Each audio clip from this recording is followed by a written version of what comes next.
그러므로 너희 마음의 허리를 동이고 근신하여 예수 그리스도께서 나타나실 때에 너희에게 가져다 주실 은혜를 온전히 바랄지어다. 너희가 순종하는 자식처럼 전에 알지 못하던 때에 따르던 너희의 사역을 본받지 말고 오직 너희를 부르신 거룩한 이처럼 너희도 모든 행실에 거룩한 자가 되라.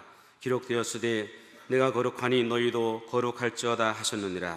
외모로 보시지 않고 각 사람의 행위대로 심판하시는 이를 너희가 아버지라 부른즉 너희가 나그네로 있을 때를 두려움으로 지내라.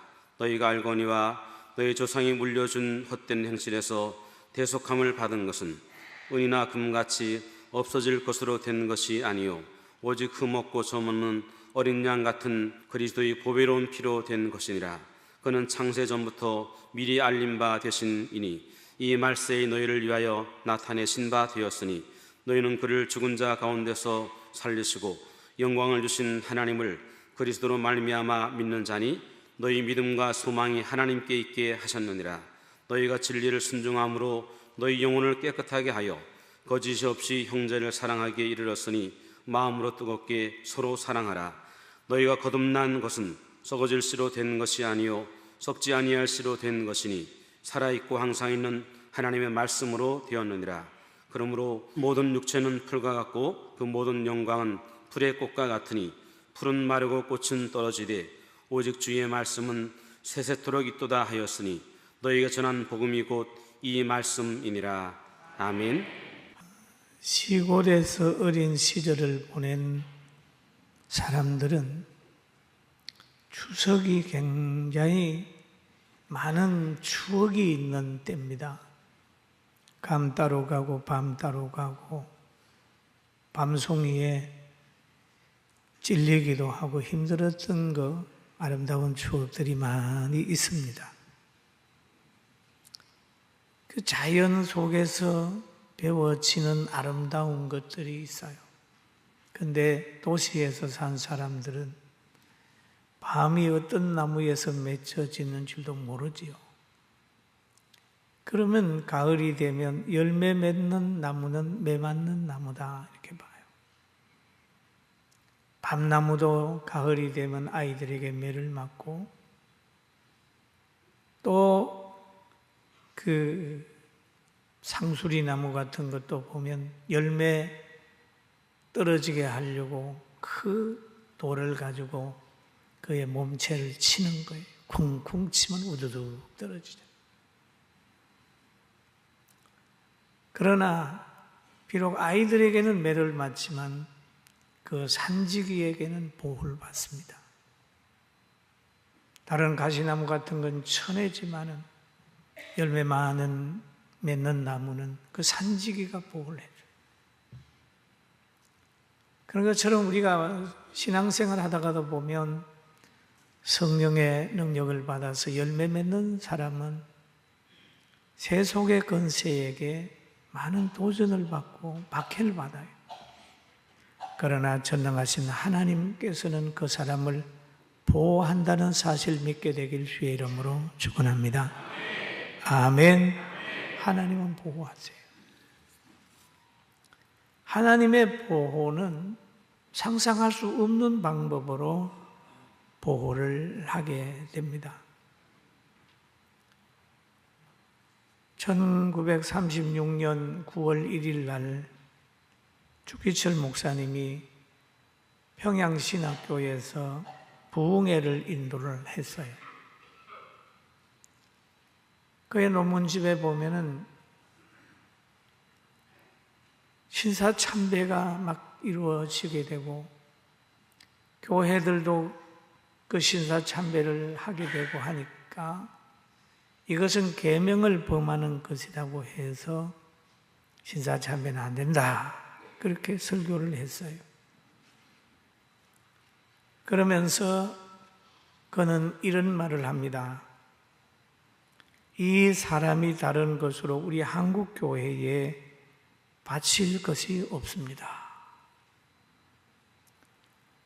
그러나 주님을 위해 목숨을 바치는데 앞장서겠습니다.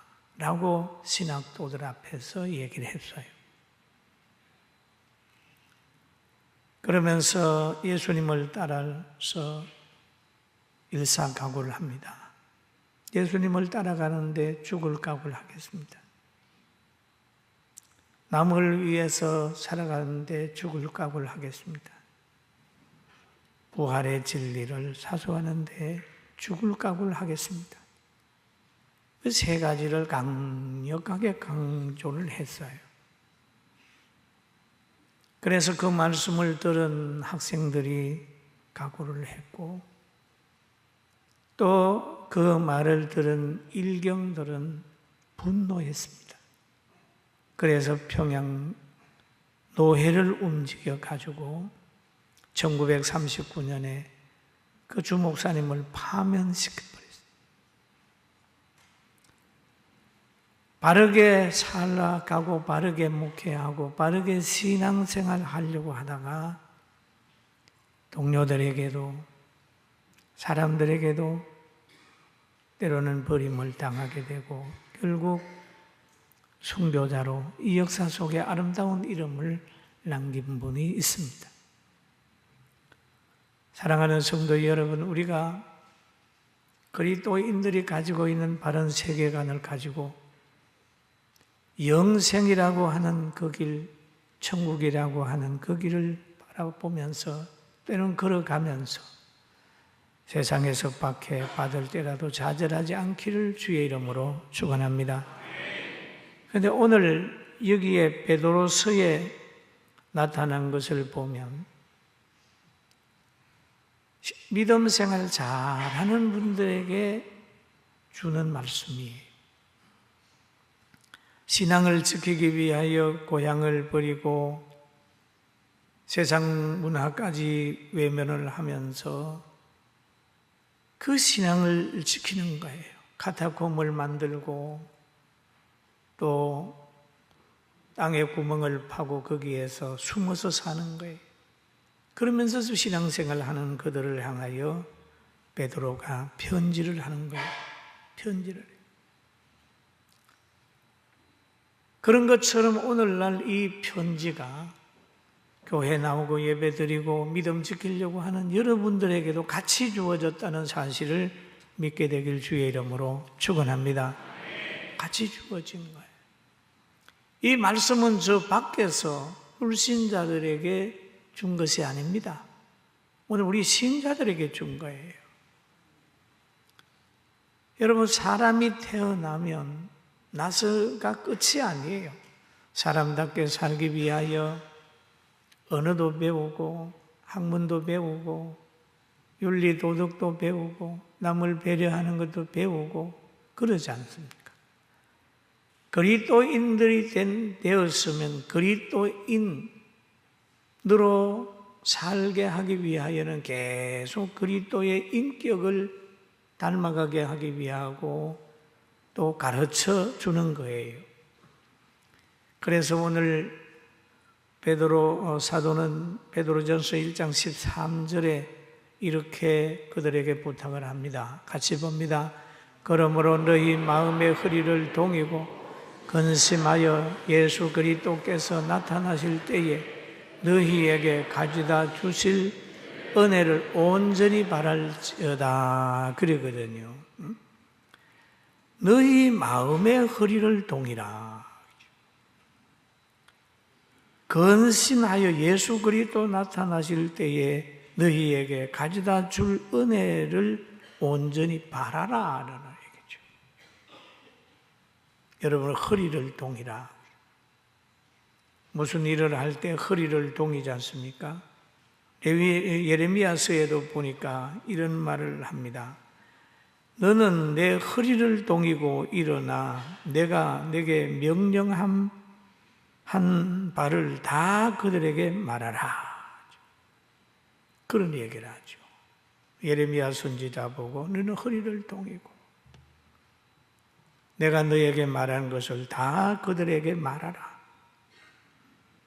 그들 때문에 두려워하지 말라. 내가 그들 앞에서 두려움을 당하지 않게 하리라. 그 말을 하게 되면 박해를 하는 사람이 생겨나지만 너는 두려워하지 말아라. 내가 그것을 이기게 하리라, 감당케 하리라 그랬습니다. 선지자가 사명을 감당하는데도 마음의 허리를 동여야 되고 또 마음이 요동하지 않게 하나님의 말씀으로 여러분 마음의 허리를 꼭 동이시길 주의 이름으로 축원합니다. 동의 허리를 동이라. 그러면서 말하기를 너가 순종하는 자녀처럼 전에 알지 못하는 때에 따랐던 너희 사욕을 본받지 말고 오직 너희를 부르신 거룩한 이처럼 너희도 모든 행실에 거룩한 자가 되라 라고 얘기를 합니다. 과거에 살던 방식을 버려라. 불순종할 때 그때의 모습을 버려라. 행위를 버려라 라고 하는 말씀이지요. 그러면서 말하기를 순종하는 자식처럼 전에 알지 못할 때에 따르던 너희 사욕을 본받지 마라. 그때에 가졌던 가치관을 버리고 이제는 구원받았으니까 거룩해야 된다. 거룩해야 된다. 구원받기 전에는 영이 달라요. 뭔 하면 에베소서 2장 2절에 보면은 그때에 너희는 그 가운데 행하여 이 세상의 풍조를 따르고 그때는 언제입니까? 예수님 만나기 전의 상태, 구원받기 전의 상태죠. 이 세상의 풍조를 따르고 공중의 권세 잡은 자를 따랐으니 곧 지금 불순종의 아들들 가운데 역사하는 영이라. 전에는 우리도 다 그 가운데에서 우리의 육체의 욕심을 따라 지내며 육체와 마음이 원하는 것을 하여 다른 이들과 같이 본질상 진노의 자녀이었더니 긍휼에 풍성하신 하나님이 우리를 사랑하신 그 큰 사랑을 인하여 허물로 죽은 우리를 그리스도와 함께 살리셨고 너희는 은혜로 구원을 받은 것이라. 할렐루야. 은혜를 받았다. 지금 베드로에게 편지 받는 그들은 다 구원을 받은 이들입니다. 오늘 설교를 듣는 여러분들도 다 구원받았기 때문에 이 말씀을 아멘 하는 거예요. 믿습니까? 구원 안 받은 사람은 귀에 안 들어와요. 그래서 여기에 보면은 베드로는 또 얘기를 하지요. 기록되었으되 내가 거룩하니 너희도 거룩할지어다. 내가 거룩하니 너희도 거룩할지어다 하였느니라. 외모로 보시지 않고 각 사람의 행위대로 심판하시는 이를 너희가 아버지라 부른즉 너희가 나그네로 있을 때에 두려움으로 지내라 라고 얘기를 하죠. 여러분, 외모를 보시지 않는 하나님, 행위로 심판하고 갚아주시는 하나님, 선한 사람은 선으로 악한 사람은 악으로 갚아주시는 하나님, 공의의 하나님이다. 그렇죠? 그 공의의 하나님을 아버지라고 부르고 있으니까 너희는 나그네로 있을 때에 우리 신자들을 향하여 나그네라고 그랬잖아요. 우리의 본향은 하나님이잖아요. 있을 때에 두려움으로 지내라. 거기에 늘 신앙에 실패하지 않으려고 깨어 있어라 라고 하는 의미지요.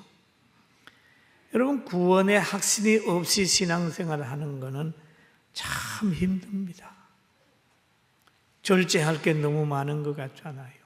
그러나 구원의 확신만 가지면 항상 기뻐할 수 있고 범사에 감사할 수 있고 늘 기도로 호흡할 수 있어요.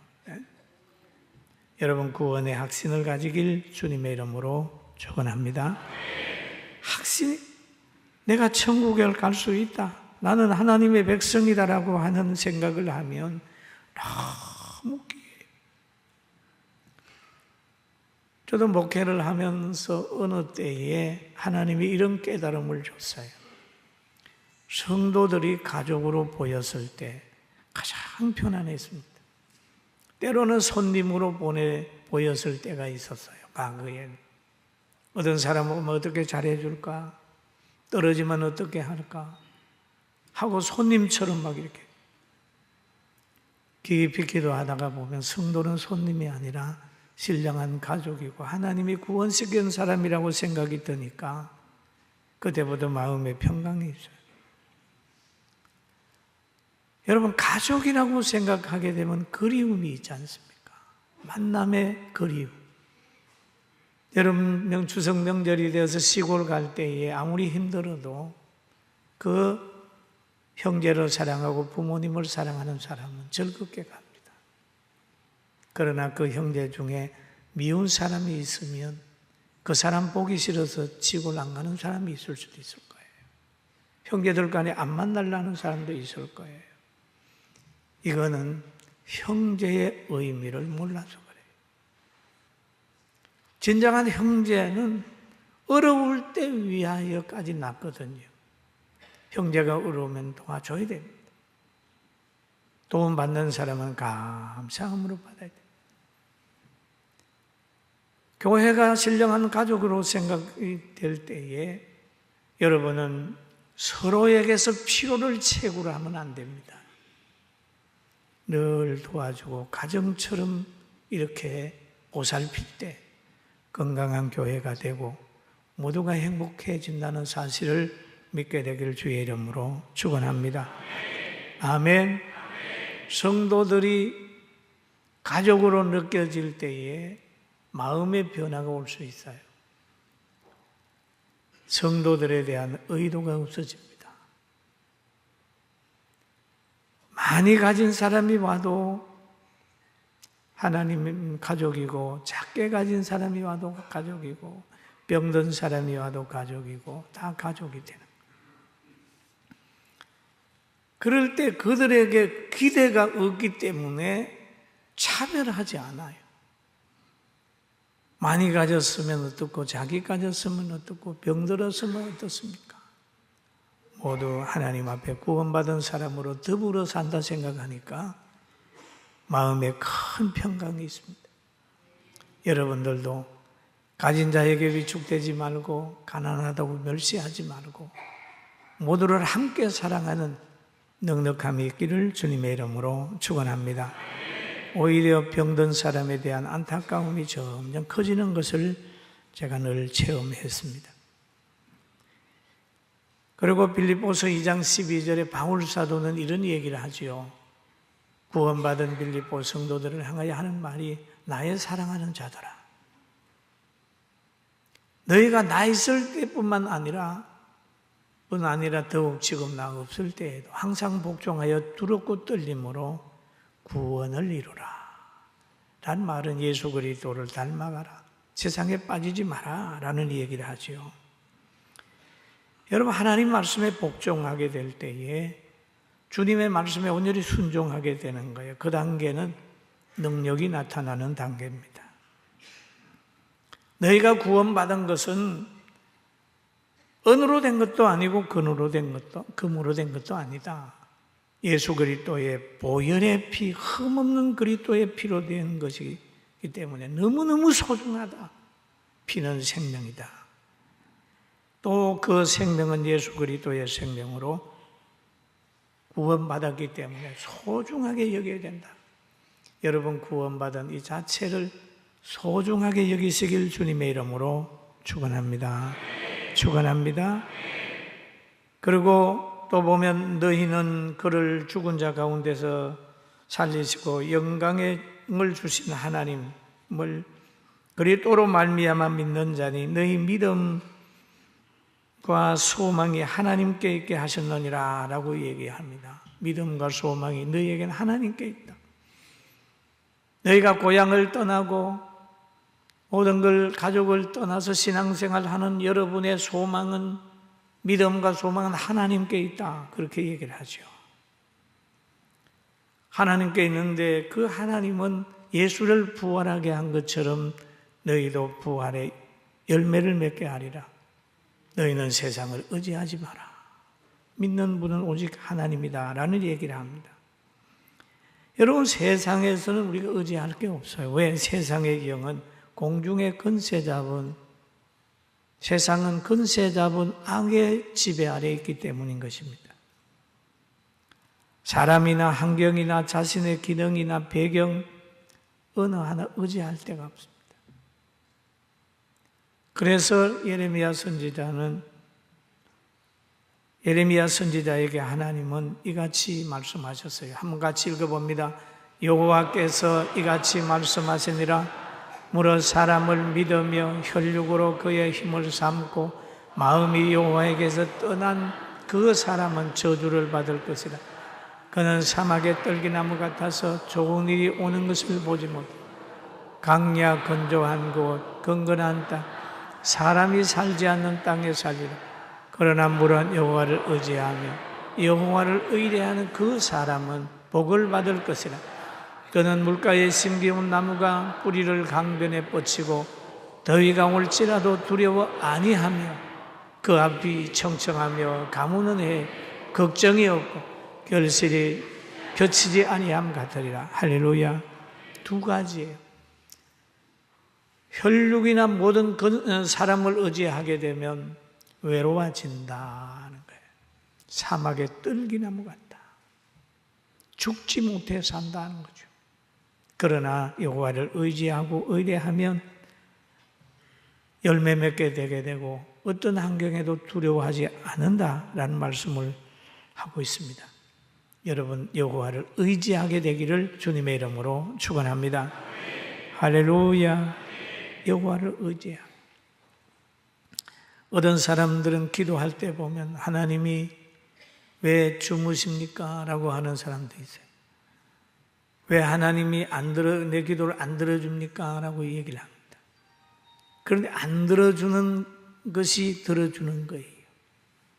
그거 다 그대로 들어주면 신앙 떨어지는 사람도 얼마든지 있습니다.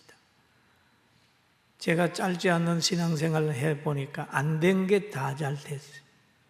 내 계획보다도 훨씬 더 좋은 계획을 하나님이 가지신 걸 알고 기도 안 들어준다고 생각하는 것보다 안 들어주는 게 들어주는 거고 더 좋은 계획을 하나님이 가지고 나를 연단하시고 인도하는 줄 알고 이럴 때 더 겸손하고 사랑하게 되길 주의 이름으로 축원합니다. 축원합니다. 축원합니다. 어떤 분이 그런 사람이 있어요. 자기가 어떤 모임에 가서 성경 공부를 아주 월요일날, 화요일날, 목요일날 가서 열심히 몇 개월 공부를 했어요. 공부를 해가지고 참 귀하다고 깨달았는데 마지막 순간에 그들의 정체를 딱 나타내면서 누구는 재림주라 같은 정도의 얘기를 딱 하는 거예요.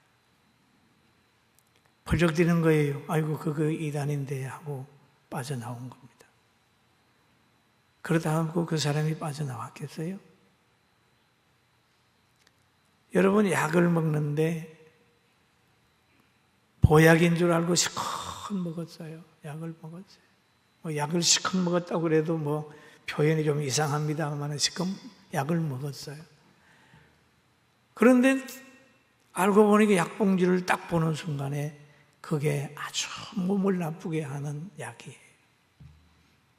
에이, 약 안 먹어. 그렇다고 그 약을 안 먹은 겁니까? 이미 그 사상가 속에는 그들이 자기의 정체를 얘기해서 받아들일 만할 정도로 강한 지식을 심어놨기 때문에 나왔다 할지라도 입만 열면 그 사상을 토해내게 되는 거예요.